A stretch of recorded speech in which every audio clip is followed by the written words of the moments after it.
Fim do dia de Andressa e o Dr. Naylor calcula. A menina comeu mais de 5.000 calorias. E no cardápio, nenhuma fruta, legume, nem verdura. Ele alerta os pais. Eu acho que é importante, não existe saída.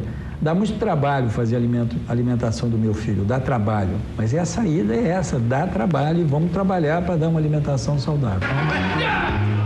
Leonardo descobriu o prazer de se cuidar, respeitar os limites do corpo e vencer a gula.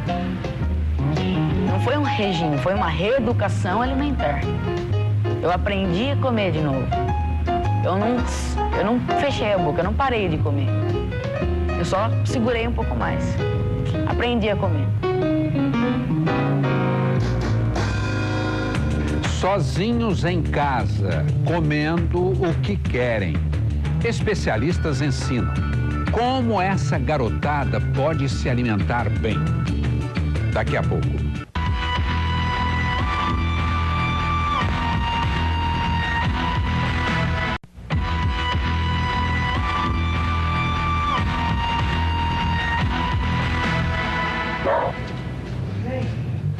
Pode agora. Aos 10 anos, acordar é um sacrifício para Alexandre.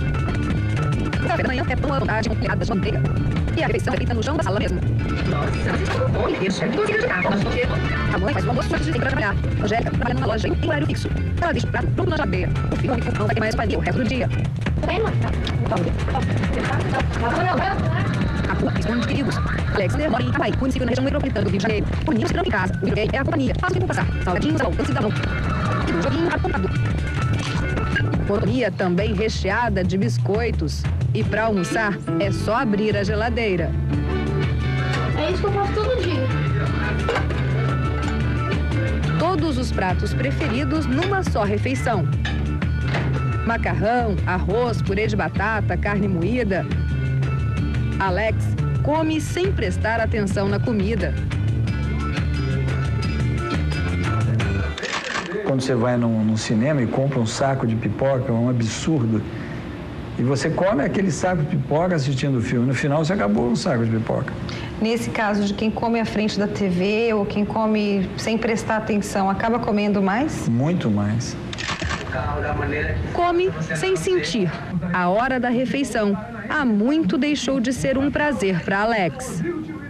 Tem que comer sentado, olhando a comida, identificando os alimentos que vai comer, cortando a comida.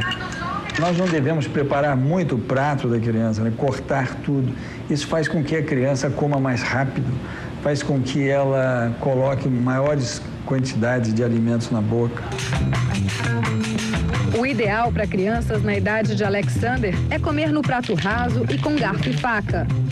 À tarde, a solidão é adoçada com mais biscoitos, chocolates. Geralmente, a relação dessa criança que está acima do peso com o alimento é uma relação que envolve muito emocional. Então, eu tenho, assim, crianças que sentem muita dificuldade em dizer se tem fome ou vontade de comer. A fome, quando a barriga está roncando, realmente, biologicamente. Fome e vontade de comer em função de um emocional, que pode ser qualquer sentimento que ele relaciona com a alimentação. Então, triste, alegre, cansado, ansioso. Meu pai.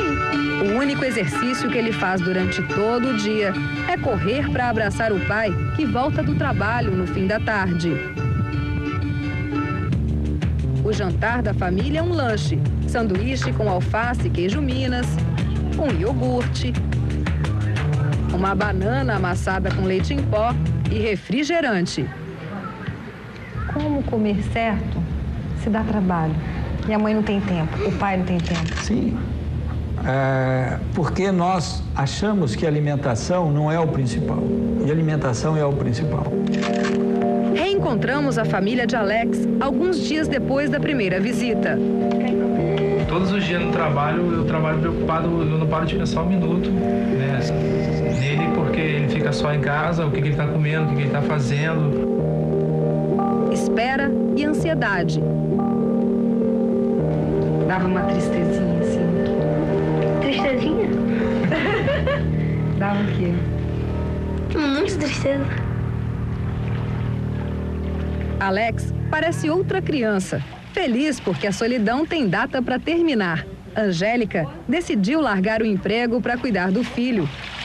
Eu sei que eu posso crescer futuramente também, posso trabalhar futuramente, entendeu? Mas ele agora precisa mais de mim do que o meu trabalho precisa de mim. Eu tirei ela dentro da casa dos pais, a responsabilidade é minha. Ele é meu filho, a responsabilidade também é minha. Então eu não quero quando ele chegar a 20 anos de idade falar assim, ó, o senhor não me ajudou, o senhor não me discipulou, o senhor não me ensinou nada. Então isso aí eu não quero carregar na minha vida, não. Angélica, você acha que dessa forma você pode ajudar o seu filho? Posso, com certeza. Ajudarei muito. Num país de pracinhas vazias, a insegurança tirou a liberdade de muitas crianças. Não brincam mais como antigamente. E a obesidade infanto-juvenil é um problema de saúde pública. 7.900. 12.800. É dia de pesagem na Pastoral da Criança, um serviço solidário da Igreja Católica. Um trabalho que ajudou muito a reduzir a mortalidade infantil no país nas últimas décadas. Há 25 anos, os voluntários da Pastoral da Criança visitam famílias em bairros como este em todo o Brasil. Eles cuidam de crianças desnutridas que praticamente estavam morrendo de fome. Agora, a preocupação é também com uma outra doença, a obesidade infantil. Aqui em Piracicaba, no interior de São Paulo, das 16 comunidades acompanhadas pela Pastoral da Criança, em 8 foram identificados meninos e meninas acima do peso. Oi, dona Guiomar. Oi, dona Guiomar. Já estava esperando a gente? Estou esperando. Ah, então tá bom. Podemos entrar? Pode chegar. Pode chegar. Dona Guiomar e a neta Emily recebem a visita de uma equipe da pastoral. De casa em casa, as líderes registram que a alimentação das famílias mais pobres está mudando.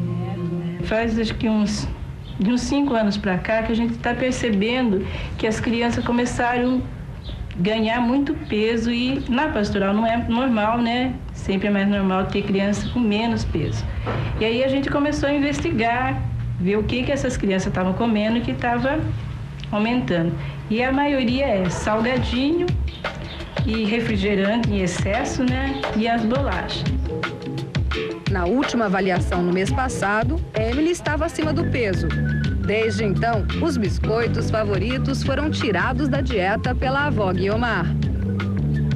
Quando nós estávamos dando muito esse alimento para ela, ela pegou muito peso, né?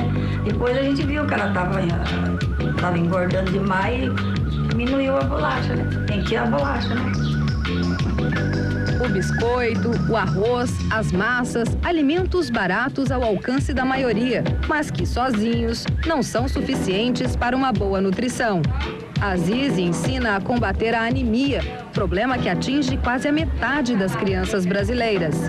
Mesmo quem não pode comer carne todos os dias, encontra nos vegetais o ferro tão importante na formação das células cerebrais e no fortalecimento do corpo.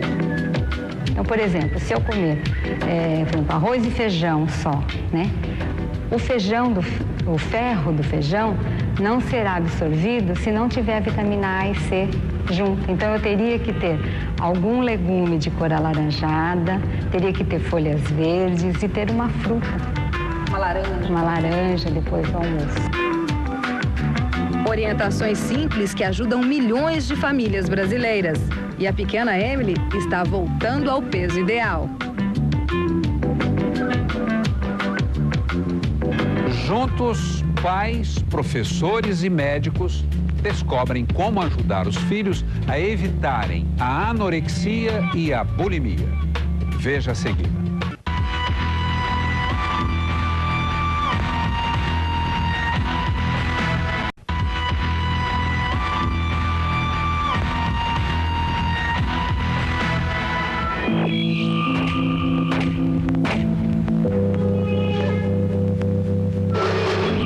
Mais, e aos 12 anos, ela tomou uma decisão. O que você resolveu deixar? Primeiro foi na inocência pregar numa calça. Sei lá, de me parecer com o tempo também. Tinha vontade de ficar com o eu tinha. O que era uma vontade inocente se passou em obsessão.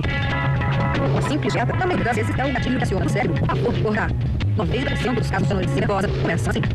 O mais comum de desencadear transtornos alimentares é a famosa dieta da segunda-feira, né? Então, um pouco mais de dietinha, pedaço no sábado, vamos ficar com uma carateira. Eu fui diminuindo até o ponto de não comer mais nada. Nada? Nada. Nem água, suco, nada. A menina chegou a pesar 38 quilos. Passou os últimos 2 anos em tratamento. 3 internações. Hoje, ela está curada. Ausência de comportamentos compensatórios. Neste grupo, profissionais de saúde do Hospital das Clínicas de São Paulo fazem um trabalho voluntário. Tratam de 75 jovens pacientes com algum tipo de transtorno alimentar. Cuidam também de pais assustados. A anorexia nervosa é a doença psiquiátrica que tem mais risco de morte. De cada 10 casos, 9 são mulheres. Na hora de comer, ela fica brava, ela agride a gente, ela xinga a gente, coisa que ela não fazia. Só a família que sabe que a gente faz. Se tu tem uma arma apontada para a cabeça, mesmo que tu esteja morrendo de fome, tu não vai comer. É como essas meninas se sentem. Não pode comer. Não tem alternativa. É assim. Mas como saber se o adolescente tem um transtorno alimentar? Depois de começar as dietas, as jovens param de menstruar. E desnutrido, o corpo manda sinais de alerta. Queda de cabelo, pele seca e sem vida. Outro sintoma é a irritação. Mudam de humor. Mas os pacientes são normalmente aqueles jovens que vão bem na escola, se preocupam com os pais, são filhos modelo. E são perfeccionistas, exigentes com todos. É com tudo, as coisas dela, os cadernos, tudo. Tudo perfeito. Tudo perfeito. Não pode ficar um copo na pia. E você também queria ter um corpo perfeito? Um corpo perfeito. O que nós gostaríamos como profissionais da área, né, especialistas em transtorno alimentar, é que pudesse haver uma valorização da diferença. Lugar para todo mundo. Né? Que pudesse, que vários tipos de corpos fossem valorizados dentro do que eles são. Ao tentar se aproximar de um padrão quase inatingível é que muitas adoecem. A diferença da anorexia para outros males relacionados à alimentação é que o problema começa aqui, no pensamento. Mesmo que as meninas estejam assim, magras, elas sempre vão se enxergar desse jeito, muito acima do peso ideal.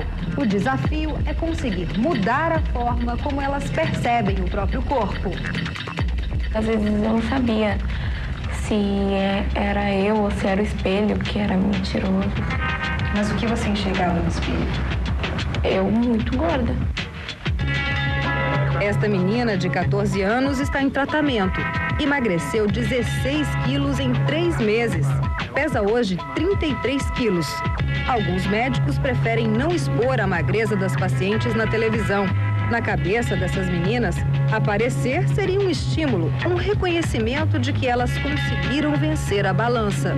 Elas não percebem que perderam a saúde. Em Campo Grande, um serviço do Hospital Regional, que até agora se dedicava ao controle da obesidade, começou este ano a identificar pacientes em situação de risco de anorexia e bulimia. Até agências de modelos são visitadas pelas equipes de saúde para localizar adolescentes muito abaixo do peso. Médicos, nutricionistas, psicólogos fazem palestras. Tem alguma criança aqui que não toma café da manhã, só para ter ideia? O tratamento é de graça pelo Sistema Único de Saúde. A Aline está pesando 55 quilos. Se achou gorda. Você queria emagrecer, pesar quanto? 51. Mas por que você se acha gorda? Não, é por causa de pneuzinho, vai vestir calça e fica aquele coisinha. Me mostra esse pneuzinho. Cadê? Aqui. Aí fica um pneu, mas não é nada assim, é só pra vestir roupa, alguma coisa, aí sempre fica mostrando. Eu acho feio. Os médicos consideram o peso de Aline preocupante. Ela não tem a doença, mas está sendo acompanhada. Aos 17 anos, Aline, quando está em casa, se tranca no quarto. Mal fala com a família, se afastou dos amigos. Os pais cozinham com carinho, carne, arroz, salada, mas Aline come um só alimento, macarrão industrializado.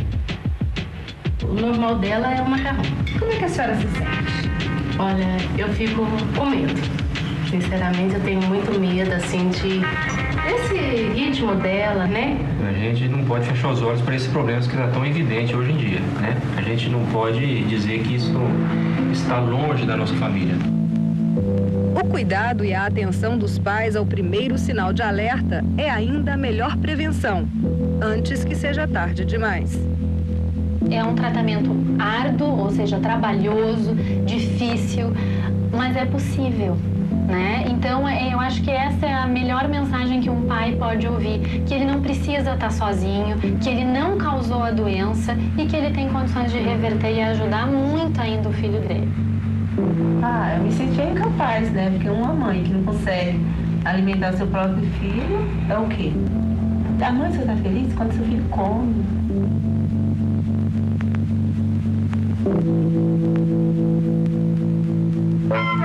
Por que o brasileiro exagera na hora de adoçar? E uma pesquisa revela o que as crianças pensam da merenda escolar. Daqui a pouco.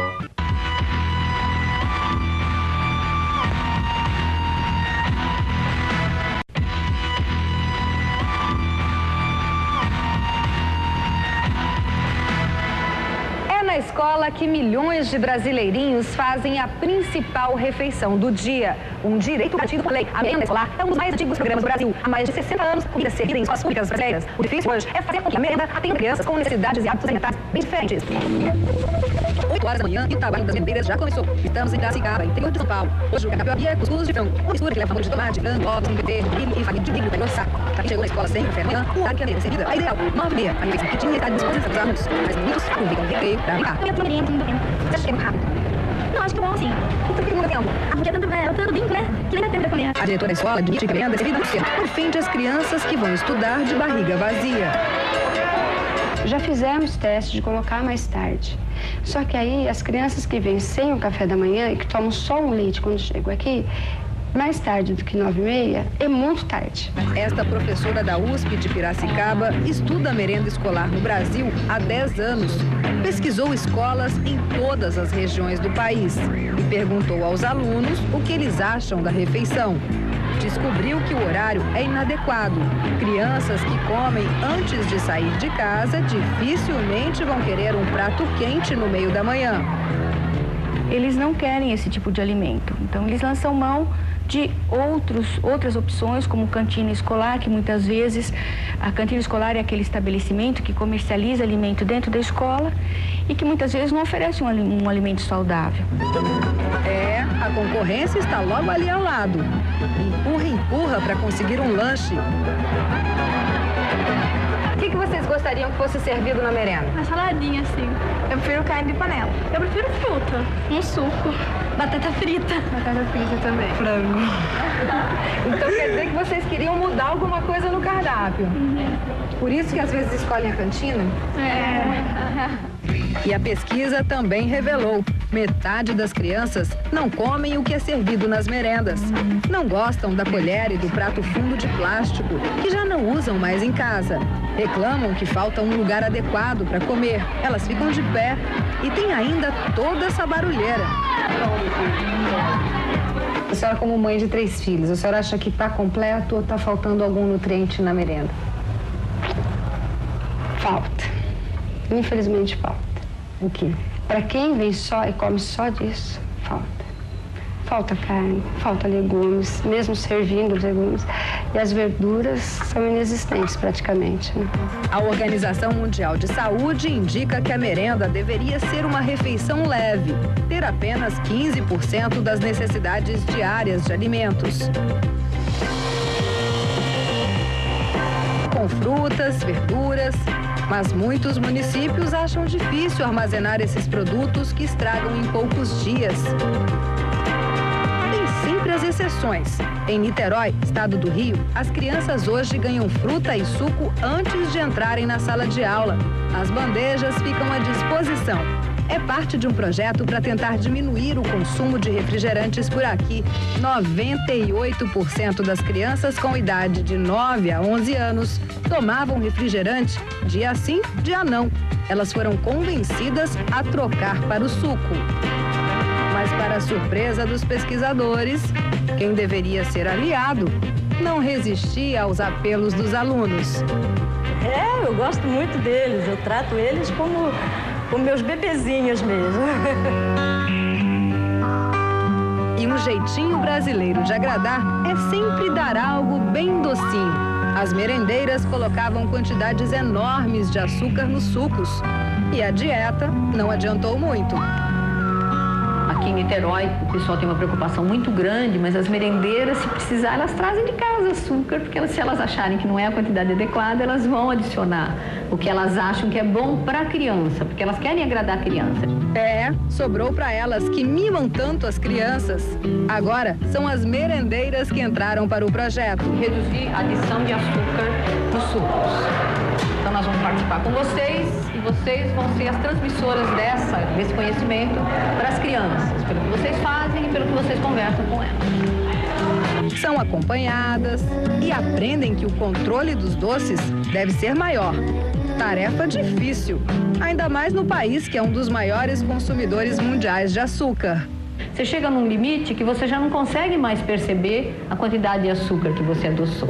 Então, a gente já tem hábitos que não correspondem necessariamente ao bom do açúcar, né? Vai além do bom do açúcar. Mas as crianças continuam pedindo. Não é nada fácil mudar aquilo que a vida toda foi tão natural.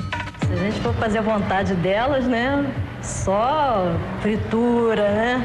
Bastante açúcar no suco, elas querem sempre uma sobremesa diferente, né? Porque fruta tem sempre de sobremesa. Agradar nem sempre significa dar um doce. Às vezes, é preciso aprender a dizer não. A escola que mudou tudo e melhorou a saúde dos alunos. Veja a seguir.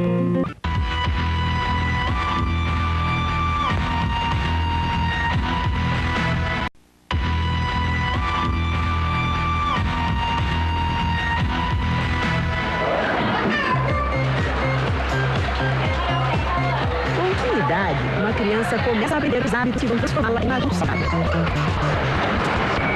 As primeiras pessoas do mundo, experiências que acontecem antes de um ano de idade.